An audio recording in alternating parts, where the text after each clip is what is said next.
Sinasabi nilang ilaban mo ang iyong usap, huwag mong ihayag ang lihim ng iba. Kung ako talaga masama akong tao, hindi ko sinusunod yung salita ng Diyos na yon, matagal ko nang inihayag ang maraming lihim na alam ko.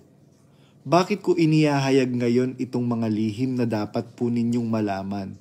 Dahil ba naninira ako? No. Tandaan po ninyo, ang sira hindi kailangang sirain. Dahil sira na. Ano bang paninirang ginagawa ko? Wala. Sinasabi ko lang, eto yung lamat niyan, eto yung lamat nito. Pinapakita ko po yung mga lamat. Pinapakita ko po yung mga lamat. Mga bungi. Yung mga sira. Pinapakita ko po. Kaya yung sinasabi nilang lumalaban, yung pinost ko na lumalaban na. Tama, sabi ko tama yung sinabi niya, lumalaban. Talagang lumalaban ako. Pero definitely, hindi ako lumalaban sa aral ng Diyos. Kung meron akong nilalaban ng aral, ang nilalabanan kong aral, yung aral ni Daniel Rason, na taliwas sa Biblia. Kaya kailangan talagang labanan yon kasi bine-brainwash yung mga tao. Biro mo, pagka hindi na naka-align sa kanilang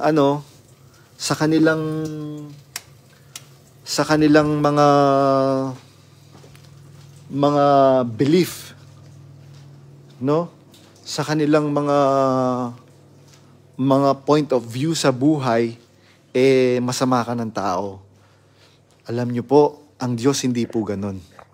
Ang sabi ng Biblia, kung papaanong pinapasikat ng Diyos ang kanyang araw sa masasama, ganun din niyang pinapasikat ang kanyang araw sa lupa ng mabubuti. Kaya ang Diyos po ni Daniel Rason, hindi po yan yung Diyos ng Biblia. Ang Diyos ni Daniel Rason, puno ng kapaitan, puno ng galit. Ganun po ang Diyos ni Daniel Rason ngayon. Biruin mo, yun lang pinost ko po na video. Biro mo, anuhin mo si Kibuloy. Ikaw ngayon ang takot magpatanong. Diba? Nasan ka ngayon? Di magpatanong ka. Kung totoong sa Diyos ka, magpatanong ka dahil utos yun. Sa Biblia, mangagtanong kayo sa mga saserdote tungkol sa kautusan. Magtanong kayo, bakit ayaw mong magpatanong? Sabi ni Brad Eli, number one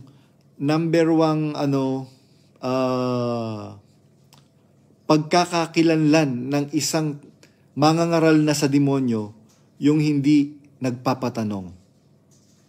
Di magpatanong ka, Brad Daniel, para patunayan mo na sa Diyos ka. Pero tinitiyak ko sa'yo, hindi mo na kayang gawin yun. Kaya nga hindi ka na nangangaral eh. Kaya nga ang ginagawa mo ngayon, charity, MCGI Cares, na tinatawanan lang kayo sa Pilipinas. Biro mo magbibigay ka ng lugaw, tinatawanan na lang kayo sa Pilipinas. Maniwala kayo. Sa isang bansa nga, tinawanan, merong nagpa-free store sila doon. Doon sa bansa na yun, napakamura napakamura ng lahat. Ng cost of living, ng mga bilihin. Di nag-invite sila ng mga recipient. Tapos after nilang magbigay ng konting magi-interview. Sabi nung napahiya sila dun sa recipient na ayaw magpa-interview. Biruin mo, itong kahit isang truck kaya kong bilhin ng mga produktong binigay nyo sa akin ngayon. Tapos i-interviewin nyo ako, kakapiranggot lang yung binigay nyo sa akin. Di ba totoo po yun? Di mag-imbestiga po kayo. Kaya ako ngayon, okay na lang sa akin na pasamain nyo ko, masama ako. Okay lang yun. Di ba sabi mo, tinuturo mo kung ako masama, sana ikaw mabuti. Ganon din ang sasabihin ko sa'yo, Daniel Rason. Kung ako pala masama, sana ikaw mabuti.